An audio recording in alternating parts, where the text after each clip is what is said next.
Welcome to news alerts. ఏపీలో కొత్త ప్రభుత్వం రాగానే పలు కీలక పదవుల్లో ఉన్నవారు తప్పుకోవడమో లేక కొత్త ప్రభుత్వమే వారిని సాగనంపడమో జరుగుతోంది.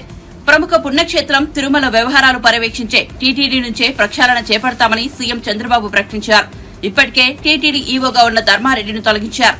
ఆయన స్థానంలో టీటీడీ కొత్త ఈవోగా జె శ్యామలరావును నియమించారు. ఈ మేరకు ఉత్తర్వులు జారీ అయ్యాయి. కాగా తొలగింపునకు గురైన ధర్మారెడ్డి సెలవుపై వెళ్లారు. శ్యామలరావు ప్రస్తుతం ఉన్నత విద్యాశాఖ ముఖ్య కార్యదర్శిగా ఉన్నారు. ఆయన గతంలో జలవనరుల శాఖ ముఖ్య కార్యదర్శిగా కూడా పనిచేశారు.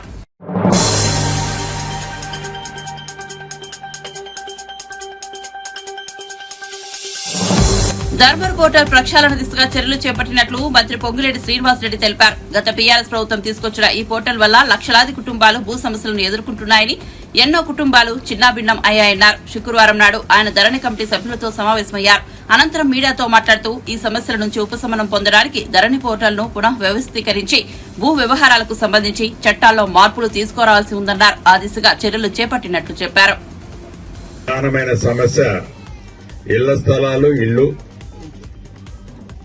ఈ రెండింటికి మంత్రిని నేనే, చేయగలిగేది నేనే. కాబట్టి గౌరవ ముఖ్యమంత్రి రేవంత్ రెడ్డి గారి నాయకత్వంలో ప్రతి పేదవాడికి, అర్హుడైన వాడికి ఈ రాబోయే 5 సంవత్సరాల్లో ఇందిరమ్మ ఇళ్లు ఇయ్యాలన్నది ఈ ప్రభుత్వం యొక్క లక్ష్యం. కానీ పాలేరు నియోజకవర్గం నా సొంత ఊరు, నా సొంత ఇల్లు కాబట్టి రాబోయే 3 సంవత్సరాల లోపే ప్రతి పేదవాడికి, అర్హుడైన వాడికి ఇళ్ల స్థలం ఇచ్చే బాధ్యత నాదే. రాబోయే కొద్ది రోజుల్లోనే మొదటి విడతగా కొన్ని ఇళ్లు ఇస్తున్నాను.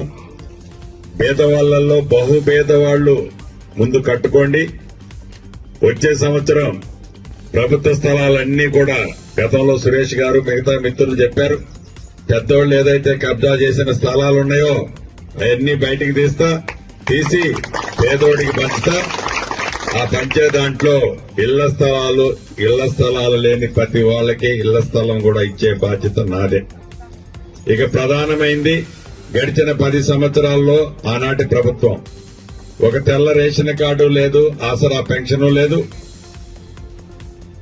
ఈ రాబోయే కొద్ది రోజుల్లోనే ప్రభుత్వం తీయట కబురు మీకు చెప్పబోతుంది. తెల్ల రేషన్ కార్డుతో పాటు ఆసరా పెన్షన్ అర్హులైన వాళ్లకే ఇవ్వటం జరుగుద్ది. అర్హులైన వాళ్లు అనే పదాన్ని మీరు అండర్లైన్ చేసుకోవాలి. గత ప్రభుత్వంలో నేను అప్పుడున్న మంత్రి గారికి దగ్గర, అప్పుడున్న ఎమ్మెల్యే గారికి దగ్గర అని పేదోడికి ఇవ్వకుండా, అర్హుడైన వాడికి ఇవ్వకుండా ఎవరైతే తీసుకున్నారో వాళ్ళ తోక మొదటికి కత్తిరించడం జరుగుతుందని కూడా ఈ వేదిక ద్వారా చెప్తాను. చివరగా మీ అందరికీ తెలియజేసేది 2 విషయాలు. ఇప్పుడు ఎన్నికల కోసం మీ దగ్గరికి రాలే, ఓట్ల కోసం మిమ్మల్ని అడగటానికి రాలే. కానీ ఓట్ల కోసం నేను వచ్చి అడిగినప్పుడు పెద్ద మనసుతో మీ ఇంటి పెద్ద కొడుకుగా మంచి మెజార్టీతో నన్ను ఆశీర్వదించి దీవించి పంపించారు. మీ కొడుకుగా మీ కష్టాలు తీర్చాల్సిన బాధ్యత నా మీద ఉంది కాబట్టి తప్పకుండా మీ కష్టాల్లో అండదండలుగా ఉంటానని తెలుపుతున్నాను. ఈ గ్రామ పంచాయతీ విడగొట్టాలని అడిగారు. ఇప్పుడు ఎన్నికల ముందు ఇది సాధ్యం కాదు. ఈ ఎన్నికలు జరగనియండి. వచ్చే ఎన్నికల లోపే, ఈ ఎన్నికలు అయిన తర్వాత ఆ ప్రాసెస్ సంవత్సరం పైన పట్టుద్ది.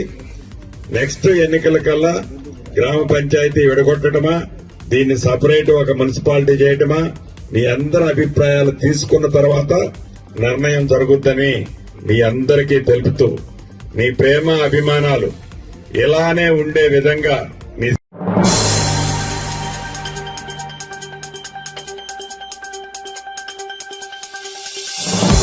సచివాలయంలో 5వ బ్లాక్ లో గృహ నిర్మాణం, సమాచార శాఖ మంత్రి కొలుసు పార్థసారథి బాధ్యతలు స్వీకరించారు. అధికారులు, పండితుల సమక్షంలో మంత్రి పార్థసారథి బాధ్యతలు స్వీకరిస్తూ సంతకం చేశారు. చేపట్టిన విషయం తెలిసిందే. ప్రభుత్వాలు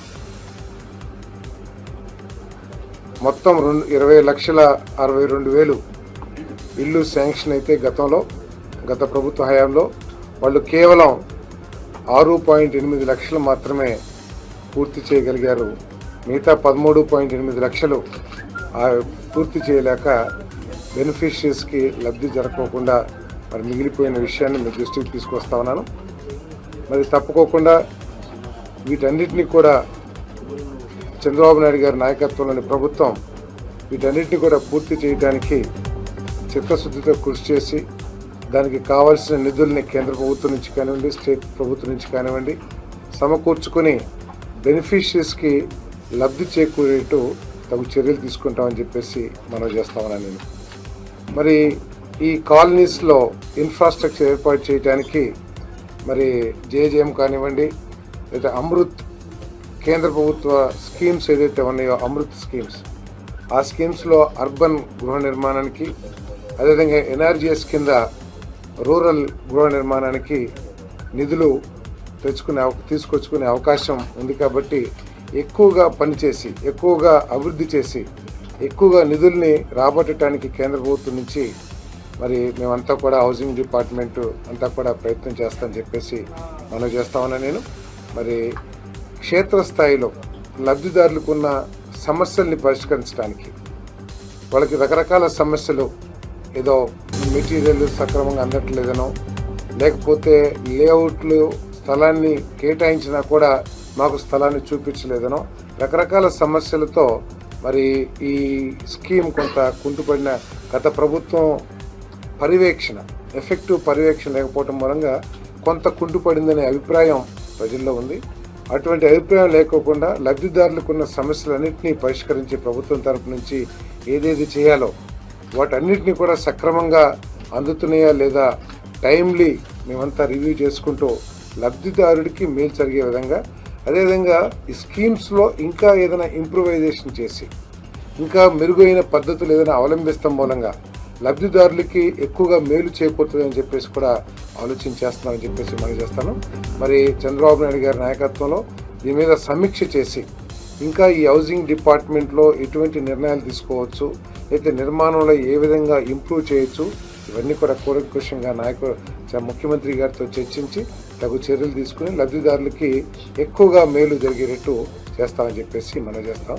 మరి మరొక్కసారి చంద్రబాబు నాయుడు గారికి, పవన్ కళ్యాణ్ గారికి, మోడీ గారికి, లోకేష్ గారికి ధన్యవాదాలు తెలియజేస్తాం.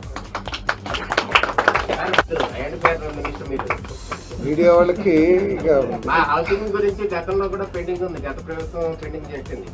తప్పకుండా ఇప్పుడే కదా తీసుకుంటే ఛార్జ్, ఇప్పుడే తీసుకున్నాం.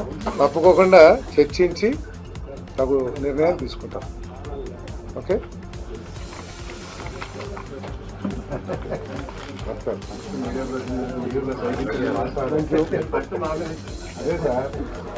Okay, anything sir. Okay, thank you. So మా డిపార్ట్మెంట్ అధికారులందరి సహకారం కూడా కోరుతా ఉన్నాను.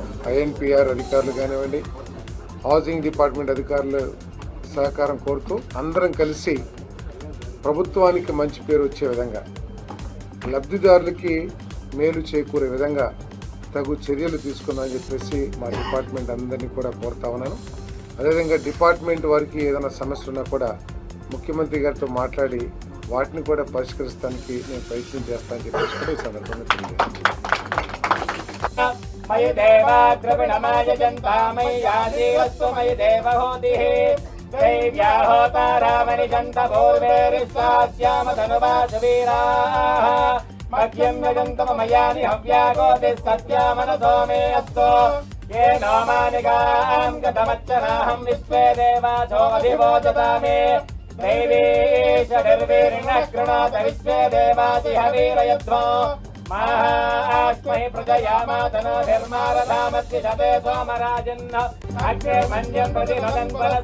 మొట్టమొదటిగా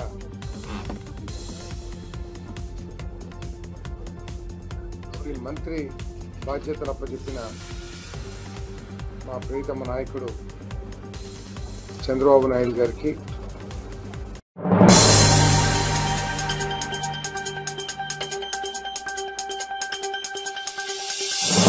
ఇటలీలో జరుగుతున్న G7 దేశాల సదస్సుకు హాజరైన ప్రధాని నరేంద్ర మోదీ తన పర్యటనలో భాగంగా పోప్ ఫ్రాన్సిస్ ను కలిశారు. పోప్ ఫ్రాన్సిస్ ను ఆత్మీయ ఆలింగనం చేసుకున్నారు. ఆయనతో ఆప్యాయంగా ముచ్చటించారు. ఈ భేటీకి సంబంధించి మోదీ సోషల్ మీడియాలో స్పందించారు. G7 సదస్సు సందర్భంగా పోప్ ఫ్రాన్సిస్ ను కలిశాను. మెరుగైన ప్రపంచం దిశగా ఆయన సేవలను, ప్రజల పట్ల ఆయన చిత్తశుద్ధిని నేను అభిమానిస్తాను. భారత్ కు రావాలని పోప్ ఫ్రాన్సిస్ ను ఆహ్వానించాలని వెల్లడించారు. ఇక ఇటలీ ప్రధాని జార్జియో మెలోనివి మోదీ కలిసిన ఫోటోలు కూడా సోషల్ మీడియాలో వైరల్ అవుతున్నాయి.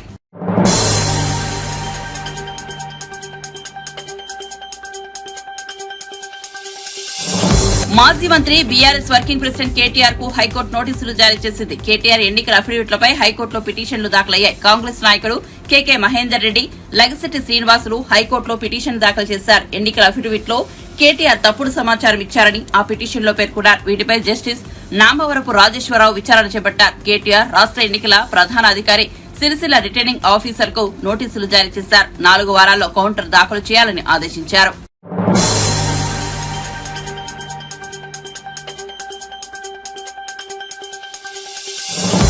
కాకినాడ జిల్లా రాయుడుపాలెంకు చెందిన ఆరుద్ర అనే మహిళ గురించి తెలిసిందే. కదల్లేని స్థితిలో వీల్ చైర్ కే పరిమితమైన తన కుమార్తె కోసం ఆరుద్ర పడిన తపన రాష్ట్ర ప్రజలందరినీ కలిచివేసింది.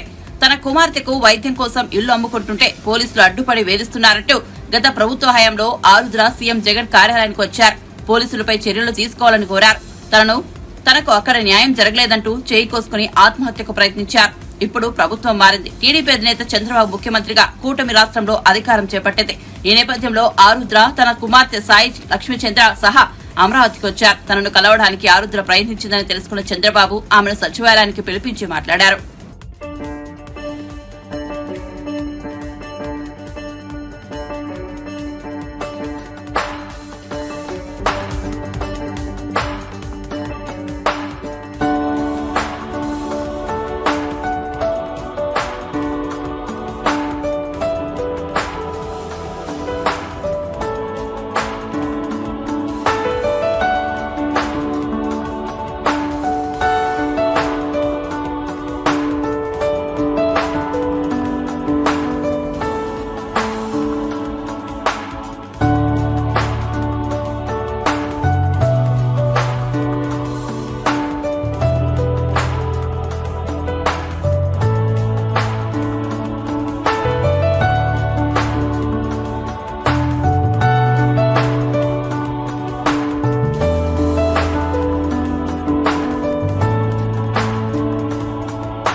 మంత్రులకు శాఖల కేటాయింపులో భాగంగా కింజరపు అచ్చెన్నాయుడికి వ్యవసాయ శాఖ అప్పగించారు. దీనిపై అచ్చెన్నాయుడు స్పందించారు. నాపై నమ్మకంతో అత్యంత కీలకమైన వ్యవసాయ శాఖ మంత్రిగా నన్ను నియమించినందుకు ముఖ్యమంత్రి నారా చంద్రబాబు నాయుడికి కృతజ్ఞతలు. అందరికీ అన్నం పెట్టే అన్నదాతకు సేవ చేసే అవకాశం కల్పించినందుకు ధన్యవాదాలు. చంద్రబాబు నాయుడు గారు నాకు అప్పగించిన బాధ్యతను అంతఃకరణ శుద్ధితో నిర్వహించి ప్రతిక్షణం రైతన్నల సంక్షేమానికి, రాష్ట్ర వ్యవసాయ అభివృద్ధికి పాటుపడతానని తెలిపారు.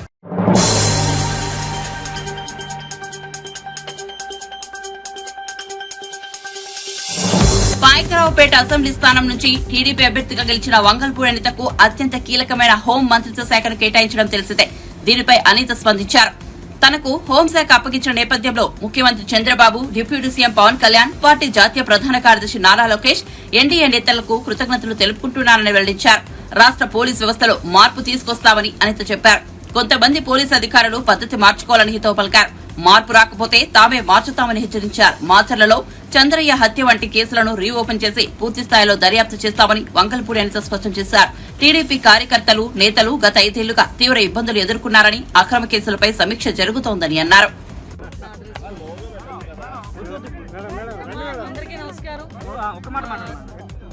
చాలా గురుతర బాధ్యత నా మీద పెట్టారు చంద్రబాబు నాయుడు గారు. నా మీద ఉన్న అభిమానంతో కంపల్సరీగా మేము అందరూ కూడా ఎక్కడ కూడా మచ్చ రాకుండా చేస్తాం. ఒక్కరందరూ కూడా ప్రశాంతంగా బతికే వాతావరణం క్రియేట్ చేస్తాం మాత్రం తెలియజేసుకుంటాం. Thank you.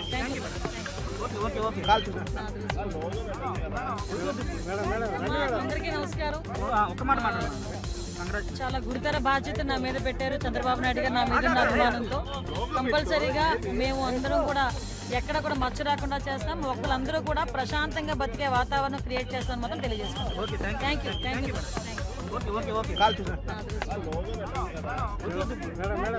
అందరికీ నమస్కారం.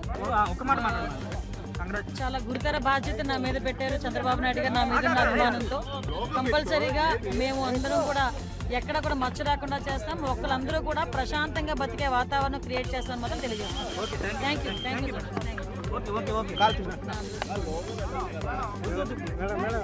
అందరికీ నమస్కారం. చాలా గురుతర బాధ్యత నా మీద పెట్టారు చంద్రబాబు నాయుడు గారు నా మీద ఉన్న అభిమానంతో. కంపల్సరీగా మేము అందరం కూడా ఎక్కడ కూడా మచ్చ రాకుండా చేస్తాం. ఒక్కరందరూ కూడా ప్రశాంతంగా బతికే వాతావరణం క్రియేట్ చేస్తామని మాత్రం తెలియజేస్తాం. Thank you.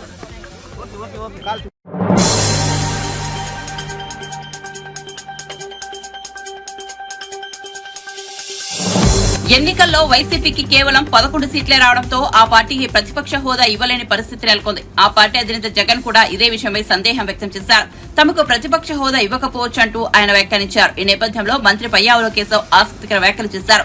జగన్ అసెంబ్లీకి రావాలని కోరుకుంటున్నారని తెలిపారు. సభ అర్థవంతంగా జరగాలని కోరుకుంటున్నారని పేర్కొన్నారు. తమ ప్రభుత్వ పాలనలో అభివృద్ది సంక్షేమానికి పెద్దపీట వేస్తామని అన్నారు. సంపద సృష్టి పేరుతో పన్నులు వేయబోమని పయ్యావుల స్పష్టం చేశారు. చంద్రబాబు బ్యాండ్ ఇమేజ్ ను ఉపయోగించుకొని రాష్ట్రానికి పరిశ్రమలు ఐటీ కంపెనీలు తీసుకొస్తామని చెప్పారు. ఉపయోగపడేలాంటి పెన్షన్ ని ఇవన్నీ సంతకాలని కూడా చంద్రబాబు నాయుడు గారు పెట్టడం జరిగింది. సీట్లో కూర్చుని ప్రజలకు ఇచ్చినటువంటి వాగ్దానాన్ని నెరవేర్చుకోవడం జరిగింది. ఈ రోజు ఒక్కసారి మీరు సెక్రటరియట్ వైపు చూడండి, ప్యాన్ చేసి చూపించండి. ఈ రాష్ట్రంలో గత 5 ఏళ్లలో ఇట్లాంటి పండుగ వాతావరణం ఒక్క రోజు కూడా సెక్రటరియట్ లో కనపడలేదు. ఇవాళ సామాన్యమైనటువంటి ప్రజానీకం సెక్రటరియట్ అంటే తాము నేరుగా రావచ్చు అనేటువంటి భావన ఈరోజు కళకళలాడుతూ కనపడుతుంది. ఇది ప్రజాప్రభుత్వం అంటే పరదాల చాటున, పోలీసు నిర్బంధాల చాటున, ఉద్యమాల అణిచివేతతోటి సాగదు. ఇది ప్రజాప్రభుత్వం అంటానికి తొలి రోజు ఈ పండుగ వాతావరణం కావచ్చు, మా చంద్రబాబు నాయుడు గారు ముఖ్యమంత్రిగా పెట్టినటువంటి సంతకాలు కావచ్చు, రాబోయేటువంటి మంచి రోజులకి సంకేతాలు అని చెప్పి నేను మీ అందరికీ కూడా తెలియజేస్తాను. అద్భుతం. అసలు నేను నిజంగా దాదాపు 8 కిలోమీటర్లలో ఒక 6 కిలోమీటర్ల పాటు రైతులు రోడ్ల మీద నిలబడి నాట్యాలు చేస్తూ పూలు జల్లుతూ వాళ్ళు చూస్తుంటే మొదటిసారి ఇది మా ప్రభుత్వం. వాళ్ళెవరు ఒక్క తెలుగుదేశం కార్యకర్తలు కాదు, మీరు బాగా గుర్తుపెట్టుకోవాల్సింది రైతులు. ఇది మా ప్రభుత్వం, ఈయన మా కోసం వచ్చాడు అనేటువంటి ఒక ఆనందాన్ని అడుగడుగున చూపిస్తుంటే నిజంగా ఎటువంటి మనిషినైనా హృదయం కలిచి వేసేటువంటిది. అంటే ఆనందంతో గత ప్రభుత్వం ఎంత దుర్మార్గంగా పనిచేసింది, ఇవాళ ఎంత స్వేచ్ఛగా ఉన్నారంటానికి వాళ్ళ పడిన కష్టాలన్నింటినీ గుర్తు చేసుకుని వాళ్ళ పండగ చేసుకుంటున్నారు. మా ప్రభుత్వం వచ్చింది అనేటువంటిది. అది చంద్రబాబు నాయుడు గారి ప్రభుత్వం. బాధితులు చాలా డీటెయిల్ గా వాళ్ళ చేత మీరు అందరూ లైవ్ టెలికాస్ట్ చూశారు. ఎవరు కూడా మంత్రులు కాదు, శాసనసభ్యులు కాదు, ఈ ప్రభుత్వానికి సామాన్య ప్రజలే ప్రాధాన్యము, పీపుల్ ఫస్ట్ అనేటువంటి ఓరియంటేషన్ తోనే చంద్రబాబు నాయుడు గారి పాలన సాగుతోంది. ఇవాళ ముఖ్యమంత్రి గారి పక్కన ఎవరు నుంచున్నారు? ఈ రాష్ట్రంలో పెన్షన్ అందుకోబోతున్నటువంటి అవ్వాతాతలు నుంచున్నారు. ముఖ్యమంత్రి గారి పక్కన అన్నా క్యాంటీన్ లో గత 5 ఏళ్లుగా ఆకలి అనుభవిస్తూ తమ సంపాదనంతా కూడా ఖర్చు పెడుతున్నటువంటి పేదలు, ఆటో నడుపుకునే వాళ్ళు, కూలి పని చేసుకునే వాళ్ళు, మాకు అన్నా క్యాంటీన్ వస్తుందంటే రాష్ట్ర ముఖ్యమంత్రిగా పక్కన నుంచునేటువంటి పరిస్థితులు ఉన్నాయి. అది స్వేచ్ఛ అంటే, అది ప్రజాపాలన అంటే. చదువుకునేటువంటి పిల్లలు, 10th క్లాస్ ఇంటర్మీడియట్ చదువుకున్న పిల్లలు ముఖ్యమంత్రి గారి పక్కన నుంచుని హక్కును చేర్చుకునే రకంగా మాట్లాడుతూ ఉన్నారు అనంటే అది ప్రజాపాలన, ప్రభుత్వ పాలన అనేటువంటి సంకేతం. ఇవాళ అన్నా క్యాంటీన్ నుంచి అవ్వాతాతల వరకు ప్రతి వర్గాన్ని సంతోషంగా ఉంచడమే ముఖ్యమంత్రి.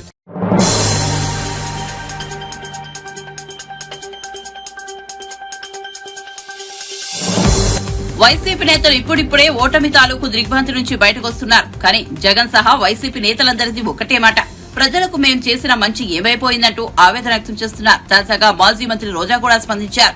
చెడు చేసి ఓడిపోతే సిగ్గుపడాలని, కానీ తాము మంచి చేసి ఓడిపోయామని తెలిపారు. అందుకే గౌరవంగా తలెత్తుకు తిరుగుతామని, ప్రజల గొంతుకై ప్రతిధ్వనిద్దామని సహచర వైసీపీ నేతలకు ఆమె పిలుపునిచ్చారు.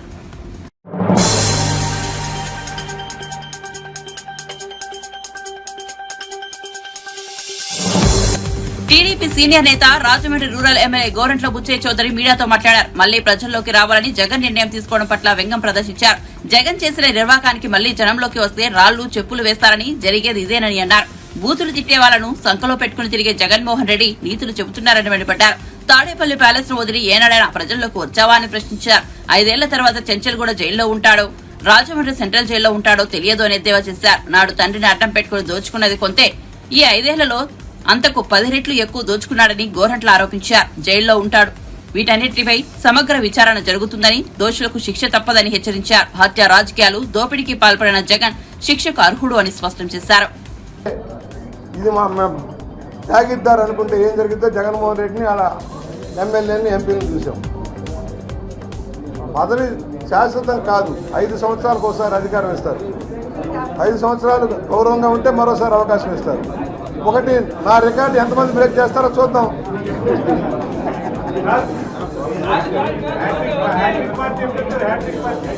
కూర్చుందాం.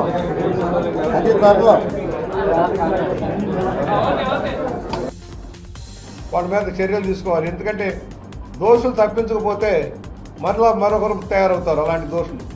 అలాంటి దోషులు లేకుండా ఉండాలంటే తగిన కఠినమైన శిక్షలు అమలు చేయాల్సిన అవసరం ఉంది. జగన్మోహన్ రెడ్డి దగ్గర నుంచి దోచుకున్న అధికారులందరినీ కూడా మనం యాక్షన్ తీసుకోవాల్సిన పరిస్థితి ఉంది. ఇవాళ పెన్షన్లే కాదు, ఇవాళ అభివృద్ధి ప్రాంతాల్లో ముందుకు సాగాల్సిన అవసరం ఉంది. ఆ వైపు కూడా మేము దృష్టి సారించబోతున్నాం. ఒక మంచి పరిపాలన ఇవ్వాలన్న లక్ష్యం. అధికారులు కూడా మానవ చేస్తున్నాం. తప్పుదారిలో నడిచిన అధికారులారా, ప్రభుత్వాలు మారతాయి, కానీ అధికారాన్ని చలాయించేది మీరు. నాయకులు చెప్పారని ఇష్టారాజ్యంగా తోకలాడిస్తే నష్టపోయేది మీరే. ప్రజల కోసం చట్ట ప్రకారం రాజ్యాంగబద్ధంగా ఉండాలి. రాజ్యాంగ వ్యతిరేకంగా నిర్ణయం తీసుకున్న మీ అందరి మీద కూడా కఠిన చర్యలు ఉండాల్సిన అవసరం ఉంది. చట్టాన్ని గౌరవించగా, రాజ్యాంగాన్ని గౌరవించగా మౌలిక హక్కులను హరిస్తే ఏ విధంగా ఫలితం ఉంటుందో రుచి చూపించాల్సిన అవసరం ఉంది.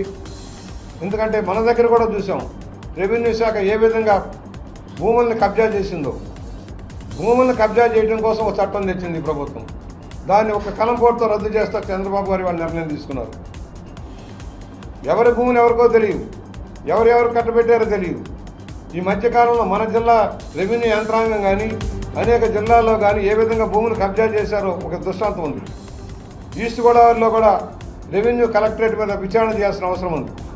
చాలా భూములు అన్యాక్రాంతమైనాయి. చాలామంది వస్తూ ఉన్నారు, మా భూములు పోయినాయి, ఎవరెవరికో పట్టాలు ఇచ్చేశారు, మ్యూటేషన్ చేశారని చెప్తూ ఉన్నారు. సమగ్ర విచారణ చేయాలని మేము డిమాండ్ చేస్తున్నాం.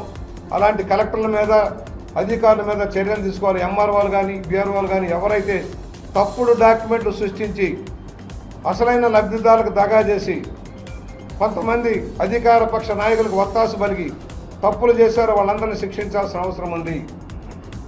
వాళ్ళందుకనే మొదటగా 4 ఫైల్ దస్తాల మీద సంతకాలు పెట్టి ఇవాళ అమలు చేస్తా ఉన్నాం. భవిష్యత్తులో ప్రజలకు అవసరమైన చట్టాలను రూపుదిద్దుతాం, సక్రమైన పరిపాలన అందిస్తాం, శాంతి భద్రతలు కాపాడుతాం, గంజాయి లాంటి మహమ్మారి నుంచి, మత్తు పదార్థాల నుంచి విముక్తి కల్పించేలాగా కార్యాచరణ తీసుకుంటాం. రాష్ట్రానికి పేద ప్రజల బతుకుల్లో వెలుగులు నింపడమే లక్ష్యంగా, పేదరిక నిర్మూలన లక్ష్యంగా, అన్ని రంగాల అభివృద్ధి, సమగ్ర అభివృద్ధి ధ్యేయంగా ముందుకు వెళ్లాల్సిన అవసరం ఉంది. ఆ వైపు అందరం కూడా దృష్టి సారిస్తామని సవినయంగా మనవి చేస్తూ, ఇంత బ్రహ్మాండమైన మ్యాండేట్ ఇచ్చారు, మీ అందరికీ మేము రుణపడి ఉన్నాం. సేవా లక్ష్యంలో పనిచేసి సంక్షేమం కానీ అభివృద్ధి కానీ 2 కళ్ళుగా తీసుకొని ప్రతి ఒక్కరికి అండగా నిలబడటం, ముఖ్యంగా అణగారిన వర్గాలకి, పేద వర్గాలకి, బాధితుల పక్షాన్ని నిలబడతామని సవినయంగా మనవి చేస్తూ ఉన్నాం. ఇంతంత మెజార్టీలు మీరు ఇచ్చారంటే ఏ జయంతో ఇచ్చారో మేము అర్థం చేసుకోగలం. ఆ జయం నెరవేరే దానికోసం మేమందరం కూడా కృషి చేస్తామని సవినయంగా మనవి చేస్తూ ఉన్నాం. మా వరకు మేము ఎన్నో ఇబ్బందులు పడ్డాం, ప్రోటోకాల్ పాటించలే, అధికార దుర్వినియోగం, కనీసం ప్రతిపక్ష నాయకులకి గౌరవించే పరిస్థితి కూడా లేకుండా పోయింది. అటు ముఖ్యమంత్రి కానీ, ప్రభుత్వం కానీ, అధికారులు కానీ కనీసం ప్రతిపక్ష ఎమ్మెల్యేలను గౌరవించిన పాపాన పోలే. ఇవాళ ఇళ్ల చుట్టూ తిరుగుతారు, వంగి దండాలు పెడతారు, కనీస గౌరవించాలని ఇంగిత జ్ఞానం కూడా లేకుండా పోయింది. ప్రోటోకాల్ నిబంధనలకు విరుద్ధంగా వ్యవహరించారు.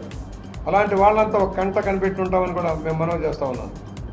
నాకు సంబంధించి 42 సంవత్సరాల సుదీర్ఘ రాజకీయంలో ఎన్నో ఎత్తుపల్లాలు ఎదురు చూసాం, ఎన్నో ఒడిదుడుకులు ఎదురు చూసాం. ప్రజల కోసం నీతిగా, నిజాయితీగా వ్యవహరించాం. మాట తప్పలేదు, మాట తిప్పలేదు. అభివృద్ధి ధ్యేయంగా పనిచేశాం. ఫలితంగా 7 సార్లు రాజమండ్రి సిటీలో కానీ రూరల్లో కానీ గెలిపించారు. వాళ్ళందరికీ నేను రుణపడ.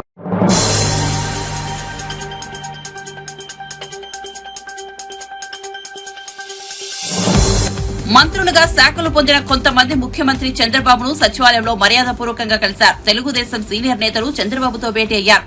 మంత్రివర్గం కూర్పు చేసిన విధానాన్ని చంద్రబాబు వారికి వివరించారు. మంత్రివర్గంలో చోటు దక్కని వారి సేవలు వేరే రూపంలో వినియోగించుకుంటామని సీఎం స్పష్టం చేశారు. తమకు కేటాయించిన శాఖలపై మంత్రులు అనిత, నిమ్మల, సత్యకుమార్ సీఎంను కలిసి సంతోషం వ్యక్తం చేశారు. హోంశాఖ కేటాయించినందుకు అనిత ప్రత్యేక ధన్యవాదాలు తెలిపారు. సమర్థవంతంగా పనిచేయాలని మంత్రులకు చంద్రబాబు సూచించారు.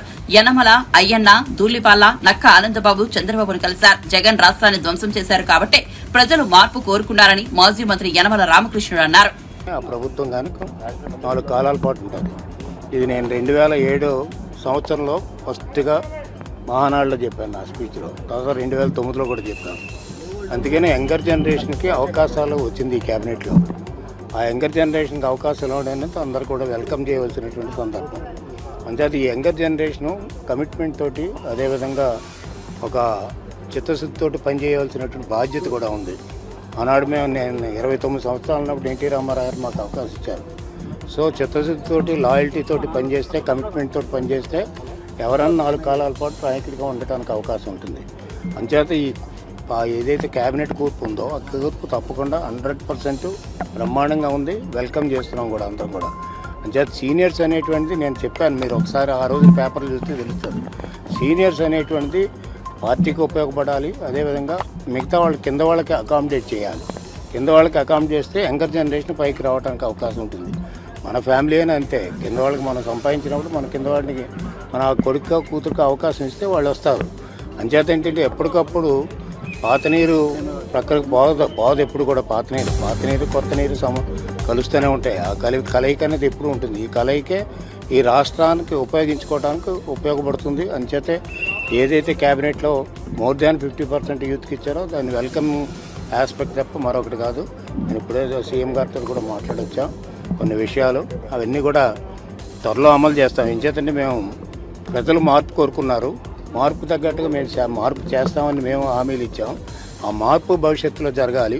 అదేవిధంగా ఒక క్యాబినెట్ కాకుండా మొత్తం పార్టీ యంత్రాంగం అంతా కూడా చిత్తశుద్ధితో పనిచేసి ఏదైతే ప్రజలు ఆశ పెట్టుకున్నారో రాష్ట్రానికి చేయవలసిన కార్యక్రమాలు ఇవన్నీ చేయవలసిందే ప్రతి ఒక్కరు కూడా పార్టీలో ఉన్నటువంటి వాళ్ళు.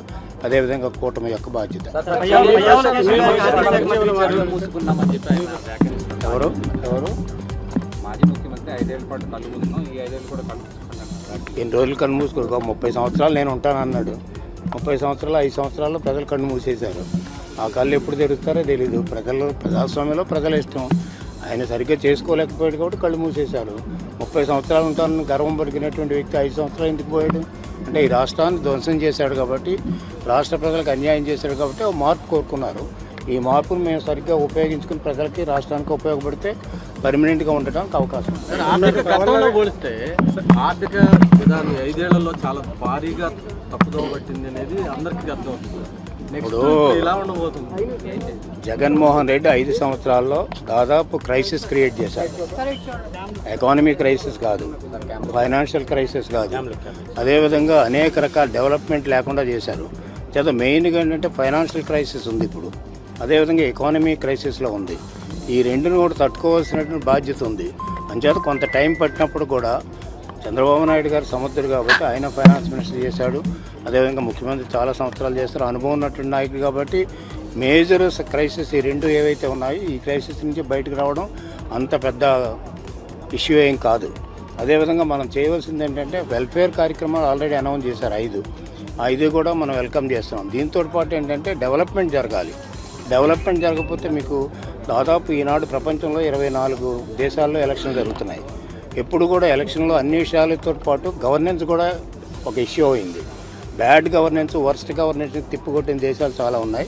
అదేవిధంగా ఈ రోజున ఏంటంటే మన రాష్ట్రంలో కూడా ఈ వరస్ట్ గవర్నెన్స్ తిప్పికొట్టి ఒక మంచి గవర్నమెంట్ రావాలని ఎన్నుకున్నప్పుడు ఆ మంచి గవర్నమెంట్ యొక్క బాధ్యత ఈ రాష్ట్రాన్ని బాగు చేసేటువంటి బాధ్యత, అదేవిధంగా రాష్ట్ర ప్రజలకు న్యాయం చేకూర్చేటువంటి బాధ్యత ఈ కొత్త ప్రభుత్వం మీద ఉంటుంది. కాబట్టి వీళ్ళంతా కూడా కష్టపడి పనిచేయాలి.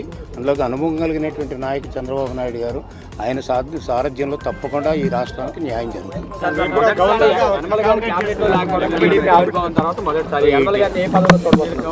It is not the question of Yanamala in the cabinet or not. ఇదేంటంటే రాష్ట్ర ప్రజలకి మేమంతా కూడా పార్టీలో ఉన్నాం, పార్టీ సీనియర్స్గా ఉన్నాం. రాష్ట్ర అభివృద్ధికి మేమంతా తోడ్పడతాం. అంటే పదవి ఉండాలి లేదనేది ఏముంది, పదవులు లేని వాళ్ళు చాలా మంది కష్టపడుతున్నారు. మరిన్ని వీడియోస్ కోసం ఛానల్ ని సబ్స్క్రైబ్ చేయండి. లేటెస్ట్ అప్డేట్స్ కోసం వాట్సాప్ ఛానల్ ని ఫాలో చేయండి. అండ్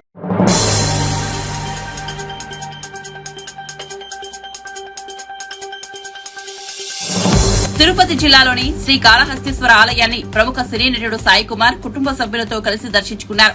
ఆలయంలో నిర్వహించే రాహుకేతు సర్పదోష నివారణ పూజలో సాయి కుమార్ తనయుడు సినీ హీరో ఆది పాల్గొన్నారు. శ్రీ వాయులింగేశ్వర స్వామి సమేత శ్రీ జ్ఞాన ప్రసూనాంబిక దేవిని దర్శించుకున్నారు. అనంతరం ఆలయ అధికారులు తీర్థ ప్రసాదాలను సాయి కుమార్ కుటుంబ సభ్యులకు అందజేశారు.